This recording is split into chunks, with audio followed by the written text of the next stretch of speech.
Okay, we are at the last step of the accounting cycle. Woohoo! We are preparing a post-closing trial balance. So all this means is that we've done our closing entries. So this is after, post means after closing our temporary accounts. Now we create a new trial balance. So you should remember this trial balance. So this was our original trial balance that we've done before. And so now it's going to look a little different because, right, we closed out all of these temporary accounts. So now we're going to create a post-closing trial balance, and it actually gets even simpler because we already closed out these accounts, so it's just going to look a little different.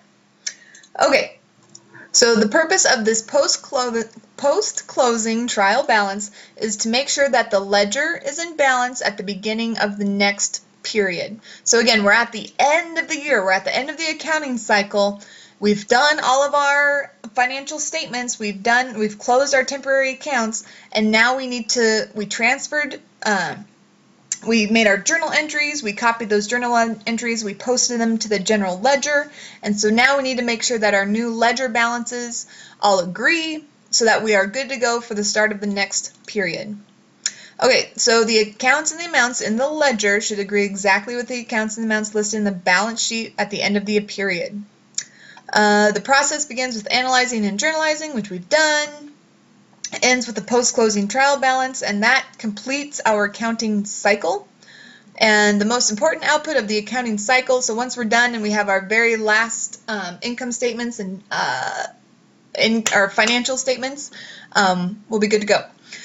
So this is a look at a post-closing trial balance. So we showed you this was the original trial balance, and now that we are done with those temporary accounts, we got rid of them, and these are what's left: our assets, okay, our liabilities, and our owner's equity. That's all that's going to be left for this post-closing trial balance. We closed the revenue, we closed the expense, and we closed the withdrawal accounts. So this is what we have left for a post-closing trial balance. Okay, that kind of wraps up this section. Make sure hopefully by now you have the income summary pounded into your head. And again, the post-closing trial balance is to make sure that the ledger is in balance at the beginning of the next period.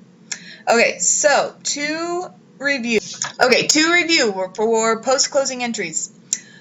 We closed our temporary accounts, so our revenue, expense, and withdrawals. We closed revenue expenses by transferring the balance to the income summary.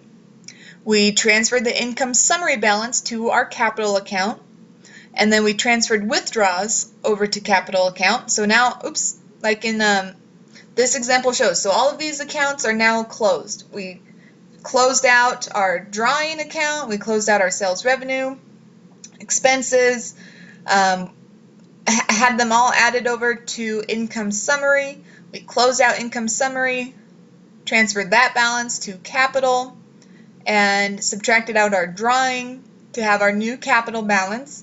And so these are our remaining permanent accounts. We closed all of our temporary accounts. Okay, temporary accounts have a zero balance, meaning they're closed, and we'll need to make journal entries, which we've done. Okay. So now, again, this is an example of a post-closing trial balance. Well, this is an example of original trial balance. So remember this. This was the trial balance, so now we're making it even simpler by getting rid of those temporary accounts. So before closing entries, we have our capital, withdrawals, and revenue, or withdrawals, revenue, and expenses, sorry. And then after the closing entries, we just have our assets, liabilities, and owner's equity. Okay? All right, banking procedures is with the next section, so that will wrap it up for Section 8.